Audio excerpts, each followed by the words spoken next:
Paramashivoham. Om Nithyananda Paramashivoham. Om Nithyananda Paramashivoham.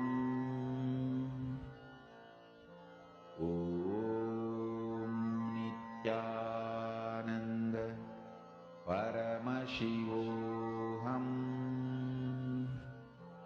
Om Nithyananda Paramashivoham. Mahavagya, spiritual lullaby for Samadhi, and Suprabhatam, wake up call, wake up song for Paramashiva. This Mahavagya is spiritual lullaby for you to fall into Samadhi. Suprabhatam, wake up song for Paramashiva to wake up in you. Just remember this one powerful cognition. This Mahavagya puts me in Samadhi. This is spiritual lullaby for Samadhi. And Suprabhatam, wake up song for Paramashiva in me. For Paramashiva to manifest. With this one spiritual powerful cognition, chant this Mahavagya.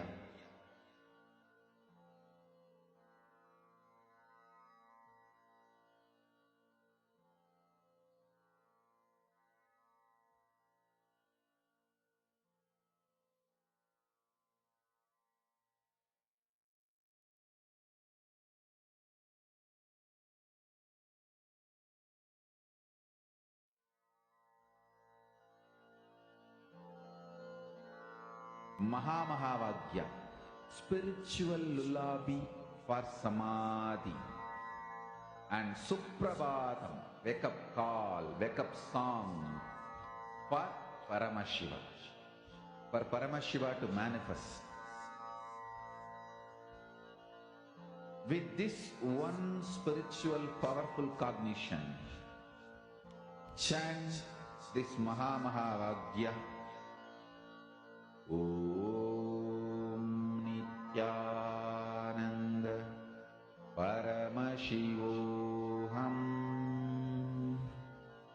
Om Nithyananda Paramashivoham. Om Nithyananda Paramashivoham.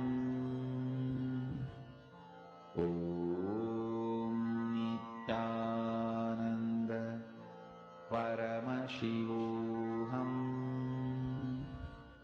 Om Nithyananda Paramashivoham. Om Nithyananda Paramashivoham. Om Nithyananda Paramashivoham. Om Nithyananda Paramashivoham. Om Nithyananda. Relax. Okay, we're all going to be entering now into a very, very, very interesting segment where we're going to be understanding about Lingodbhava Murti. I request all the participants to post. How many of you are able to start seeing?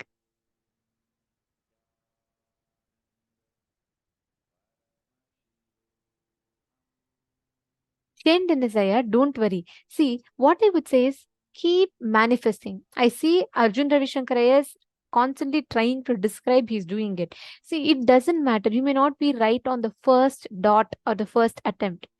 I will say not just the first attempt, even on the 20th attempt, you may not be right. It's okay. But don't come to the cognition. See, yesterday only we learned about super determinism, right? Don't tell, oh, I am not able to manifest because I have these patterns. Instead, ask, I am Paramashiva. How can I not manifest? That means I will be able to manifest. You may have one or two self-doubt patterns that will come up a number of times. But I have a request for you. Consciously decide with your will to manifest and go on trying. It is okay even if you're wrong 100 times. I'm telling you, it's okay. You try. You can just explain. You can always tell, this is what I'm seeing, this is the color, this is the form, this is the shape, this is the size. That's okay. But go on describing. Never give up that. And I'll challenge you, Aya, within the next just that 11 days or 9 days that's left, you'll be able to start manifesting. The whole click is this. If you show your pattern how powerful your conscious supremacy is, the pattern will leave.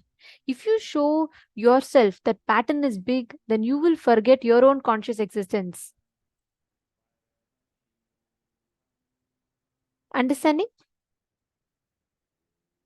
So now, let us all enter into the next session where we learn about Lingodbhava Murti.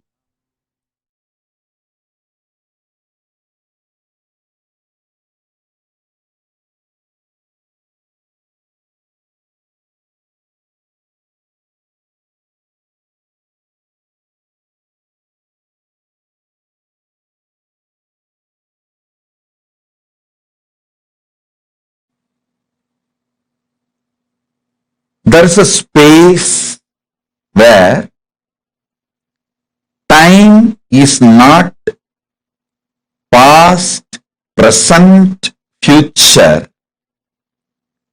It is just ease. The pure easiness forms the basis of existence of time. In that time, which is only ease, there is no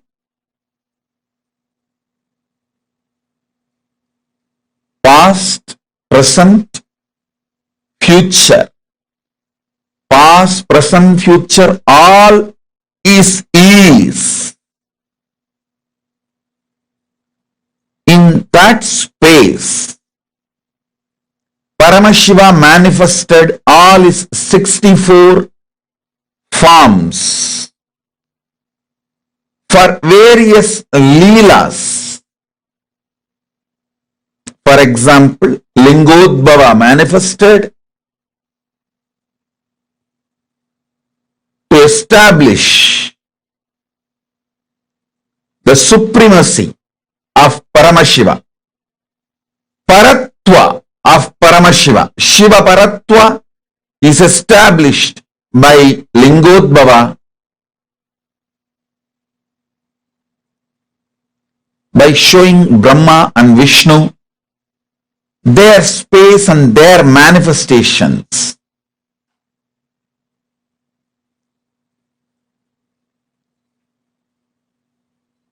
Listen. But the Lingodbhava can never be called as was. At that time, Lingodbhava manifested. You can't say Lingodbhava is.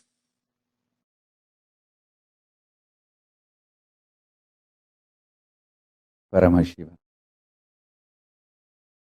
I am here intensely, powerfully manifesting and available to all of us.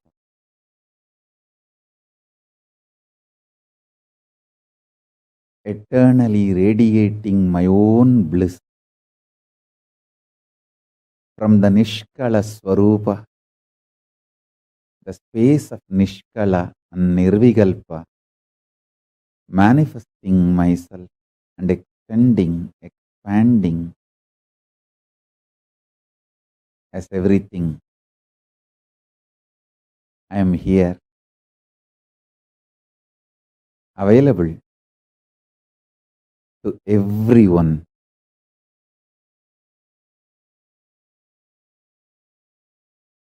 Let us all intensely connect with the superconsciousness of Paramashiva.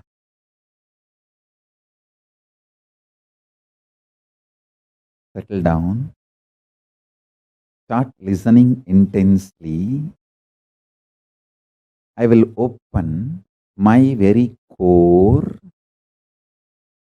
my very being to all of you through these powerful cognitions, understandings.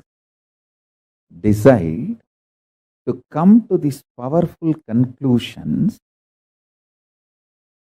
along with me. Mahashivaratri is manifestation of me from my Nirvigalpa Nishkala Swarupa into this everything that exists. From my Nishkala Swarupa, I manifested as everything that exists. This Shivaratri is celebrated. This Shivaratri is observed, celebrated to celebrate my manifestation from Nishkala Swarupa and everything exists. From my pure formlessness, unclutched Nishkala Swarupa space, I manifested and continue to manifest everything that exists.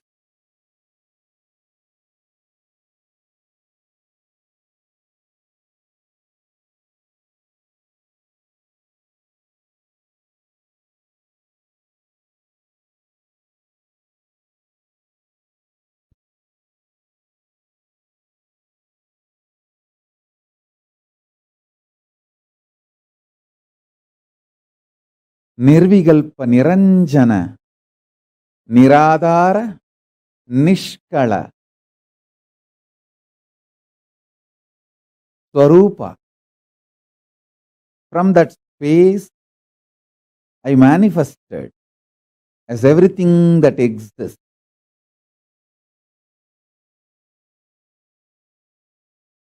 This manifestation is the Lingodbhava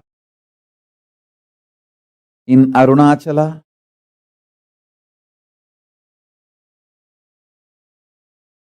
This is the day. Again and again, I am intensely available for every one of you to experience the state of Paramashiva, pure, unclutched state,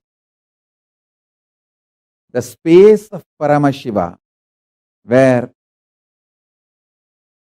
powerful completion exists, where Parameshwara manifests as everything. And all the auspiciousness,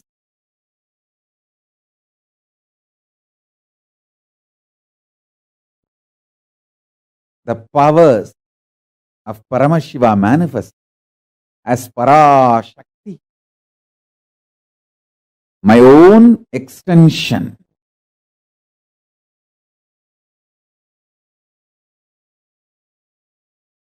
Being of Paramashiva, alive, living entity. Understand?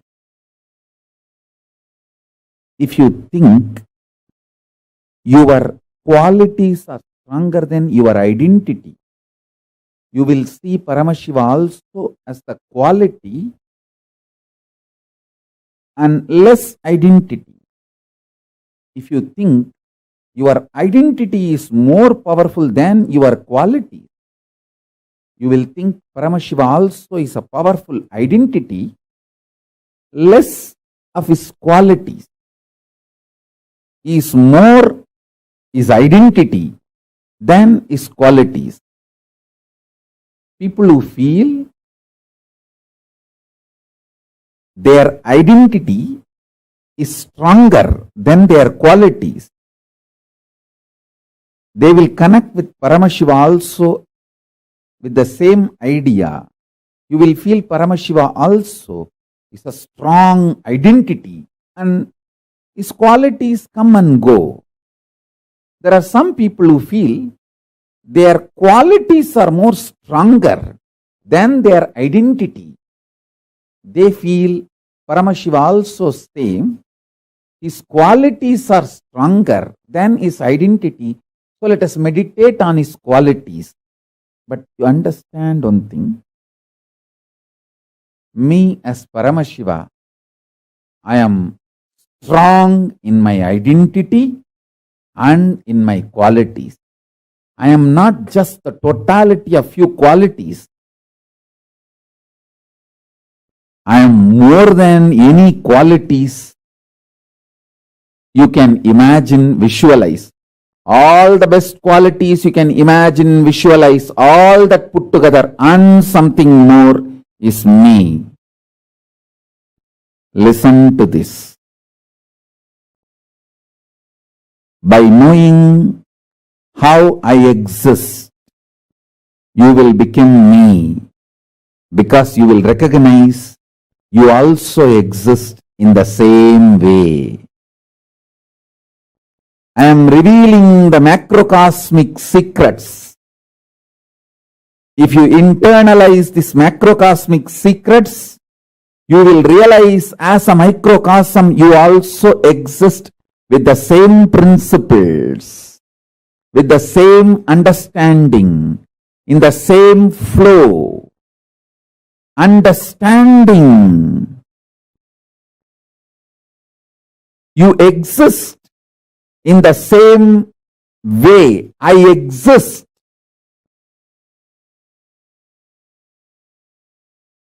You will be liberated. You will be liberated.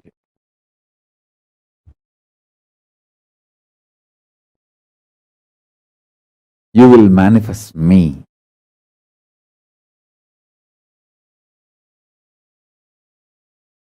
Paramashiva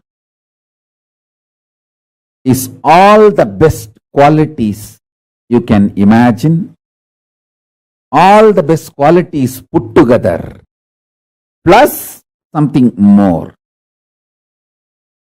So the identity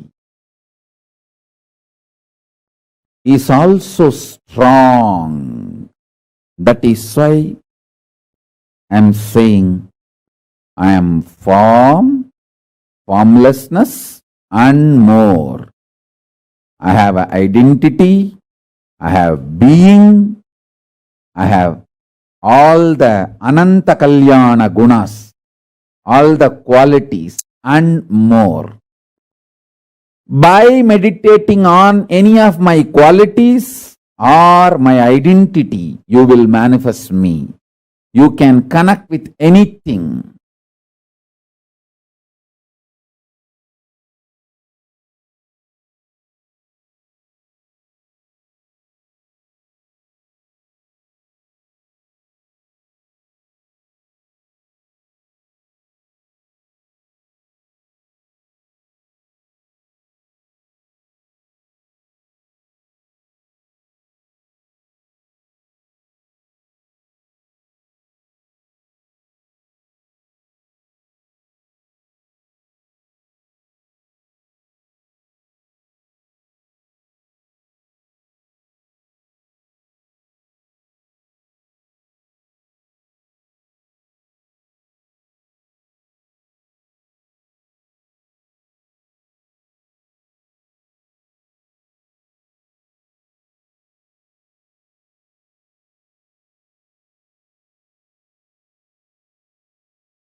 Paramashivam is here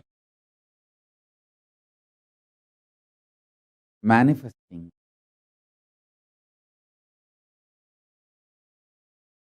available for every being, everyone. Listen intensely.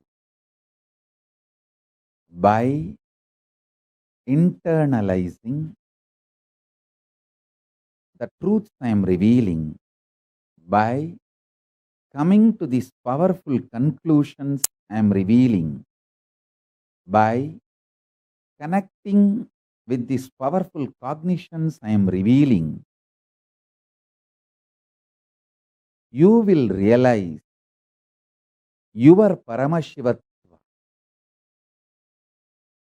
This great macrocosmic secrets I am revealing, by internalizing them, you will realize your microcosm also functions in the same quality and principle. To understand, Paramashiva, I am form, formless, identity, and all the auspicious quality. Some people say, I am embodiment of quality. Some people say, I am a form. If you feel you are just embodiment of certain qualities, you will connect with me as embodiment of some quality. If you feel you are an identity, you will connect with me also as an identity. If you feel you have form, you will connect with me as a form. Understand, in reality, I am formless and I have forms, and I am a powerful identity, powerful being, powerful auspicious qualities. I have everything as my expression, as me. If you connect to any of my auspicious quality, you will reach me. If you connect to my forms, you will reach me. If you connect to my being, you will reach me. If you connect my existence, you will reach me. Shivaratri, Maha Shivaratri, this is the time I manifested from timelessness into time. So this is the beginning of time. This is the beginning of form. From my formlessness, I manifested as form. From my timelessness, I manifested as time. From my timelessness, I manifested as time. From my formlessness, I manifested as form. So this is the beginning of everything that exists. My creation aspect, Srishti, creation aspect, understand? My creation aspect, Srishti, the manifestation aspect.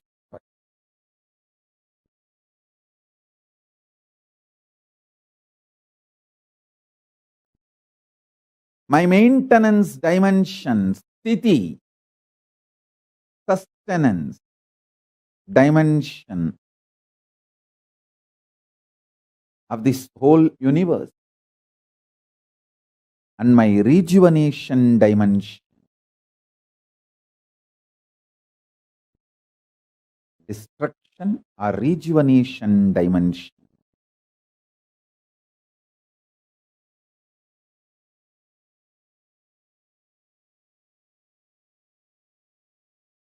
This destruction and rejuvenation continuously happens in everything, in everyone. That is the way life functions.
Nithyananda. Now, Swamiji explained to us about the manifestation of Bhagavan Lingodbhava Murti. How many of you understood that? How Bhagavan Lingodbhava exists, how he is happening, how when we associate ourselves with form, we cognize divine, we connect to Paramashiva as form. When we are more and more getting connected to our formless, we connect to Paramashiva as formless. When we connect to ourselves as principles, we connect to Paramashiva as principles. In every level, he is manifesting. And in reality, he is the ultimate embodiment of all of these. See, right now, we are learning about Lingodbhava. And right after this, we are going to be entering into the Vedic Astrology, Hindu revelations, Hindu Cosmology. Ma Michelle Shong was asking, is today the only day we'll cover Hindu Cosmology? Yes. Sorry, I'm just seeing your question. Today is the only day where we are going to be covering Hindu Cosmology. The whole day is themed based on that, because today we have the darshan of Bhagavan Lingodbhava. Lingodbhava manifestation is something very, very, very beautiful. There's once Brahma and Vishnu, they both become egoistic. Lord Brahma and Lord Vishnu, they start feeling that I am the greatest of all. I am the greatest of everyone. So they would start having a fight, saying, who is greater than who? And when they both are fighting, to resolve that fight, suddenly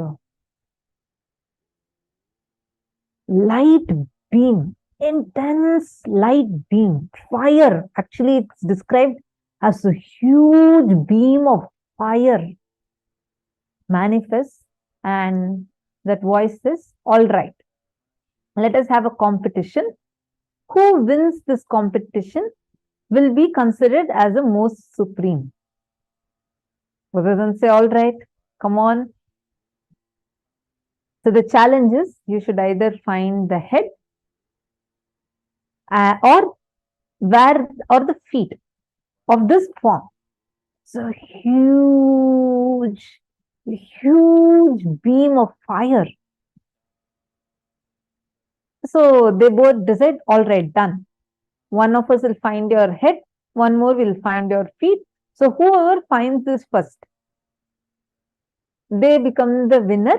They are going to be announced as the most supreme in the entire cosmos. So Brahma, who does the job of creation. He starts traveling up, trying to find, he takes his swan as his vehicle, and he starts flying up, trying to find the head of this form, where the form is starting from. And there is Mahavishnu. He takes the form of a wild boar, and he starts digging, going down, travels downwards, trying to dig the ground and see where this form is actually ending. Wherever he is digging, he keeps finding this is more deeper. This goes on for a few days, months, years pass by. But this form is still higher. Nowhere, neither the head is shown nor the feet is shown. It's called as Adimudikana Annamalayan, means neither the head is seen nor the feet is seen. That is the form. So at one point, Mahavishnu realizes that there is absolutely no use of going either how much ever down I'm going to go, I'm not going to be able to find the feet of this form. And wherever he is at that point, he takes a bell and ties the bell as a mark saying he has reached till there. And then he surrenders to that formless form, saying that now I realize that I am not the ultimate as per my understanding. I understand that there is an ultimate energy that exists, and I surrender to that. The moment he says that, his conscious supremacy is awakened. On the other hand, Brahma is flying, he gets very tired.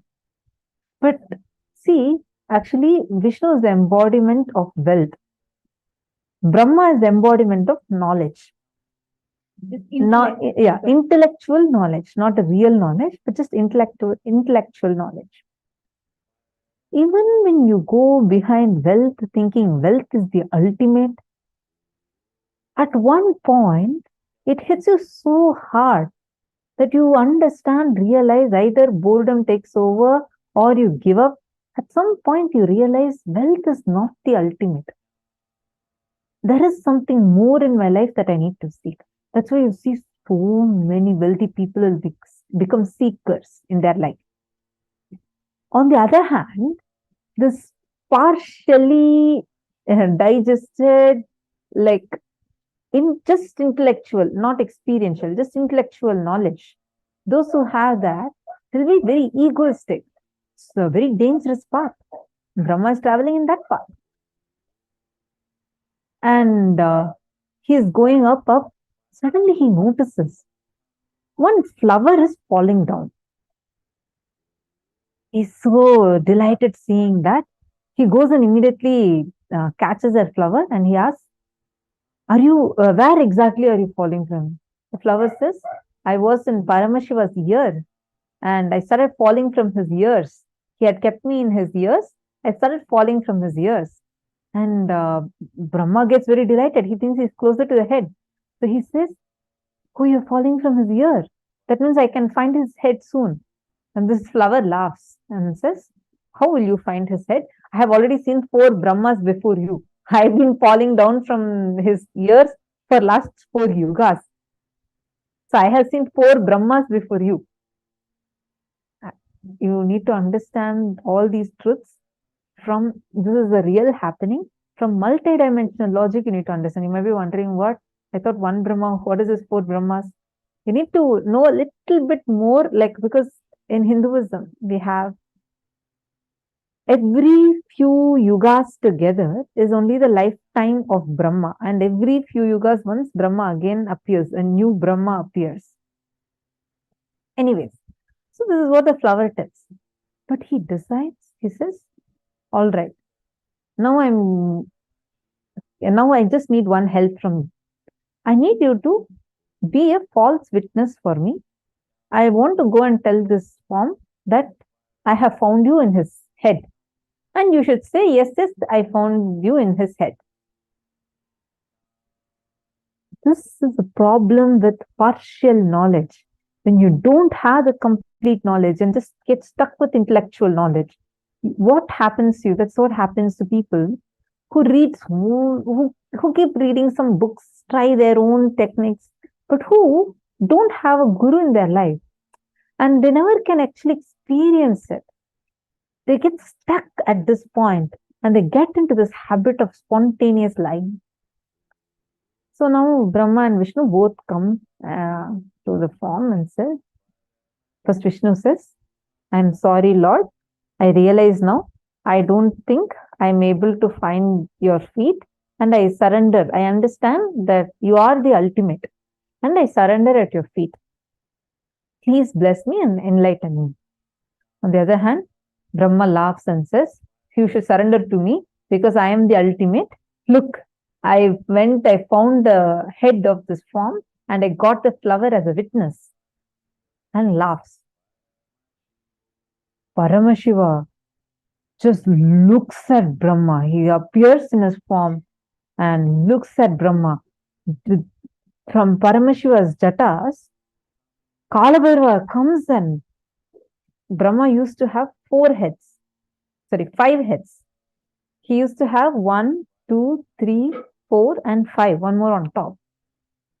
But the moment he lies, Kalabhairava manifests and cuts Brahma's one head, the top head. And the moment that ego was removed, he understood that what he did was lying, and it was completely from an ignorant, arrogant thing. He falls at Paramashiva's feet, and he also realizes that there is what he thinks to be the ultimate. Just this impartial knowledge, this partial indigested knowledge is not the ultimate. There is much more, and he also gets enlightened. Understand, the whole happening is so beautiful. He manifests as a huge shaft of light, fire with Adimudikana, where his head or feet is not visible, and he gives the darshan, enlightens Brahma and Vishnu. The flower also gets cursed for supporting spontaneous lying, that it will never be used for Paramashiva's worship. Till date, that flower only on one specific day it can be offered on Paramashiva, otherwise it cannot be offered on Paramashiva. This is a very beautiful metaphor, because if you just see all dry knowledge, Swamiji tells it was that day when Brahma experienced enlightenment. Because with just knowledge, sometimes we get too dry. We experience only all the knowledge that we gain. Unfortunately, it only becomes as an understanding to us, not an experience. For that, if you are stuck with that understanding, it's more dangerous. It is like neither it is inside nor it is outside. You need to start manifesting that experience as power. So that is what is that conscious sovereignty. And what Lingodbhava represents is that space where he is telling how you can achieve the conscious supremacy. He is neither tired or bored due to wealth. He is neither having dry knowledge. He is the ultimate, that Paratva, that consciously supreme being that stands tall. That is what Paramashiva represents. Today we are going to be experiencing that conscious supremacy, and that time when Lingodbhava manifests, all the devatas, everyone, the whole world worships, all multiverses worship Paramashiva. Such a glorious form. It's like formless in form, and every world they're seeing is still going up, still going down. There's no end, there's no starting, there's no ending. It's so glorious. So all of them request, oh Paramashiva, you have manifested so beautifully. We want to worship you in some form. See, if you're like you're manifested so big, just be with us. Then Paramashiva says, all right. He just cools down and assumes the form of a huge hill. That is the Arunachala hill. Understand Tiruvannamalai, the birthplace of Swamiji. The hill, Tiruvannamalai hill, Swamiji will keep talking about Arunachala, Tiruvannamalai hill. It's this very place. The whole hill is the form of Paramashiva. Understand? Actually, many scientific researches have been done on that hill. Till date, scientists are not able to calculate the age of the hill. Whatever they are trying to identify, the very next research is showing it's much older than that. So they have not. You can Google and see. It's an official information. You cannot identify the age of that hill. It's that old because this Lingodbhava happened, manifested, and cooled down as that hill. And the Devatas still request, all the gods and goddesses request, Paramashiva, you have manifested. Thank you so much that you came as a hill. But we want to worship you in some form. How, see, if I have to do puja for you, I can, or do abhishekam for you, then I have to only give like rain, because for a hill only the rain will be the abhishekam. But I want to worship you. Be with us continuously in this very form. Paramashiva says, all right. Gives a threefold promise. He says, from this moment on, I'm going to be here with all of you. One, in the form of this Arunachala hill.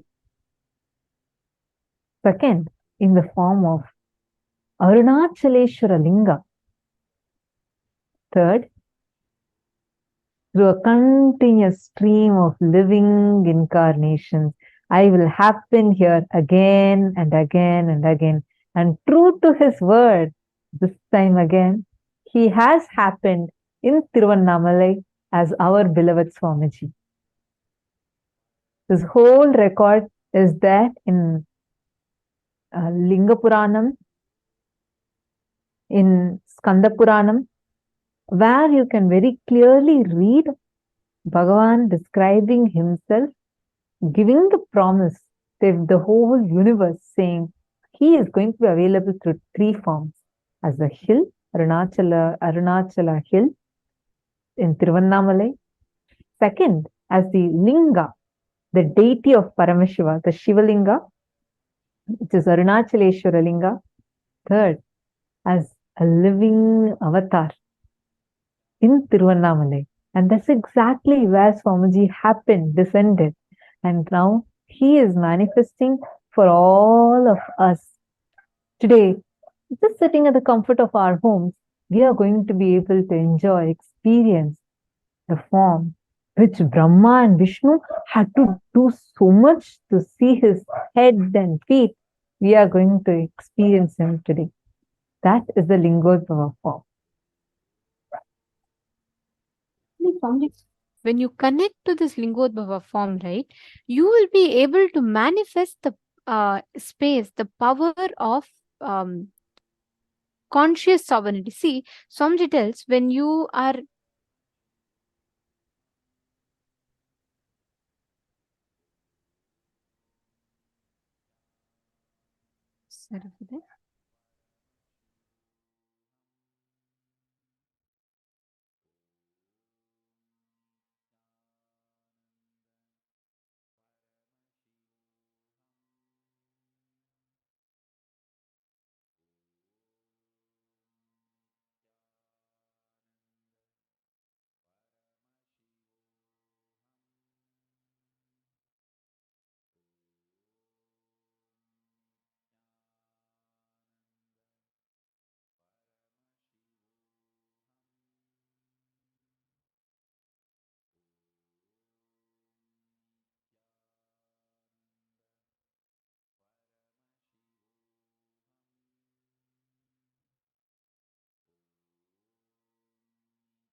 Yes, sorry for the technical glitch. See, when you connect to this particular form of Paramashiva, you will experience your own part of you, which is all pervasive. you will experience how you are everywhere. And because you are everywhere, you will experience that Parama, that ultimate experience of you manifesting as Lingodbhava Murti. And that when you manifest that particular power, you will be able to see, have the power of clairvoyance, identifying any hidden treasures in people's mind, means people's the experiences that people have, being able to mind read people, and at the same time being able to identify anything that is happening far off, even alter your blood pressure, you will be able to do. So are you all ready? We are going to now enter into a very beautiful samyama, a process that Swamiji has given, through which you can start manifesting this. So can I request all the participants to please get a mirror for this particular process, please? Can I request all the participants to please get mirror?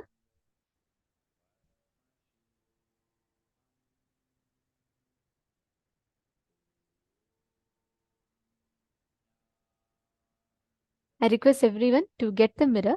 So this particular samyama, we are going to be manifesting the power of being able to, first we are going to experience that Lingodbhava, that effulgent light inside of us. So I request everyone to bring a mirror for this particular process.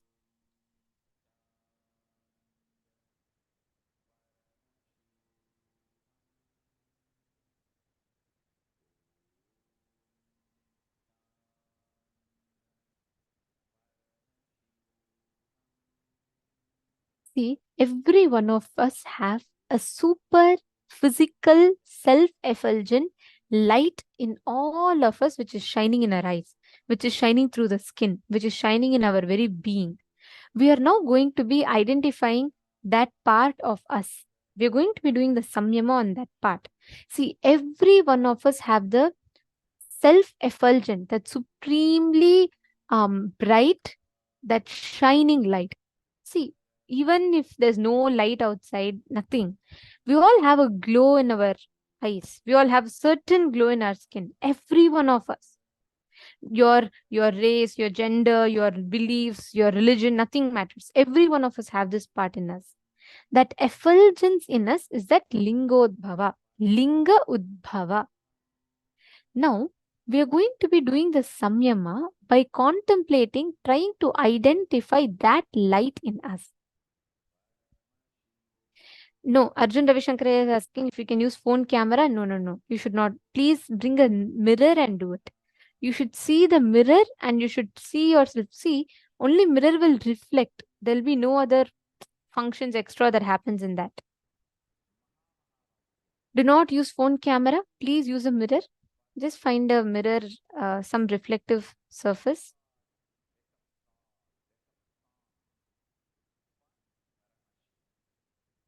Nithyanandam, FV. Nithyanandam. Could you put your full name, please? Yes. All of you, please keep the mirror in front of you. Now, the exact process that you're all going to be doing.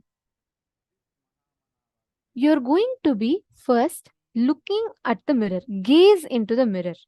Your eyes should lock to yourself in the mirror. Sit in front of the mirror and gaze at your own reflection. Just gaze at you. Don't look at the mirror and say, oh, I think my lipstick is a little less. Don't look at yourself and get distracted. You're going to only see the reflection in a very unclutched way. You're just going to look at yourself and keep looking at the form, gazing at your form until a point you will all see this. Every one of you will notice this. Suddenly you will see that your form disappears and you will only see like a unclear ball of kind of a light. In that same reflection, as you gaze into it, suddenly you will see your reflection lose its separate dimensions and paths.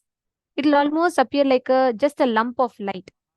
Without having a clear hands, legs, head, without having a clear picture, you will suddenly see the whole thing will become like a ball, light ball. Please understand, when you gaze at the light intensely, the independent, definitive shape of your form will melt down. You will only feel like you're seeing like an egg ball. It will usually be like an egg-shaped ball, like a light in the shape of an egg. That is what is called as Swayam Prakasha, the self-effulgent, the supernal light inside each of us. This is what we call as Linga.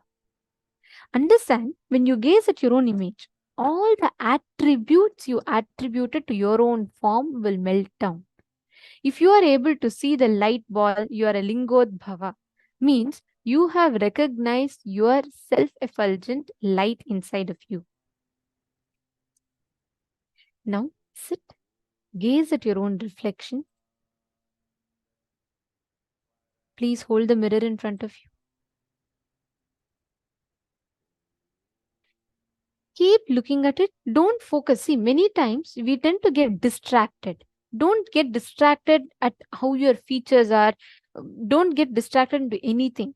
You're just going to look at the mirror, look at your reflection. Just keep staring at the reflection. At one point, you will suddenly see that focus will suddenly change and you will see only a lump of light. Please start.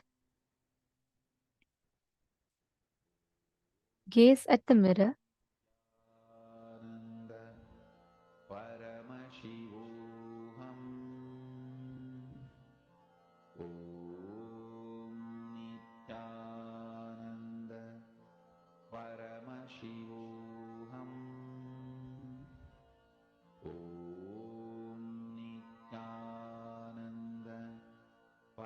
And just see the mirror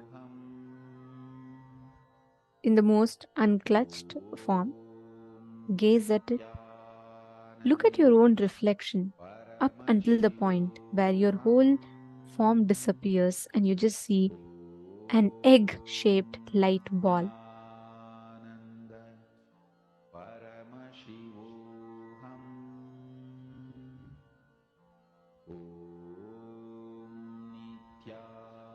Keep looking at your own form. Gaze intensely at your form.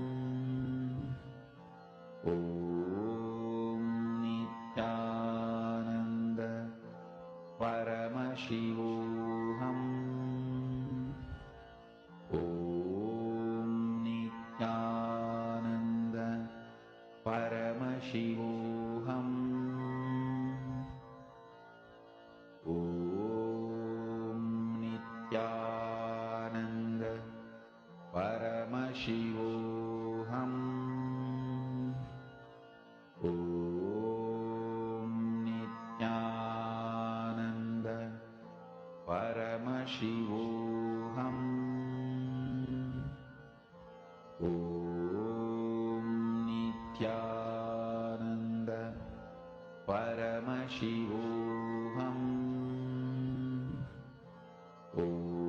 Om Nithyananda Paramashivoham.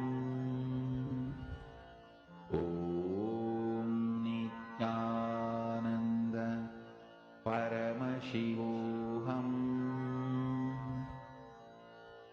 Om Nithyananda Paramashivoham.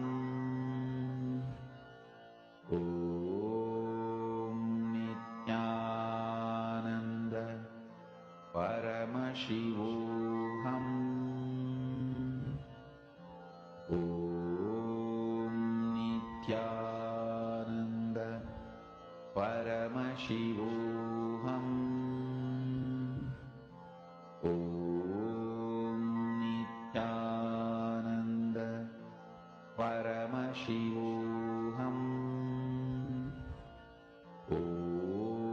Nithyananda Paramashivoham. Om Nithyananda Paramashivoham. Om Nithyananda Paramashivoham. Om Nithyananda Paramashivoham.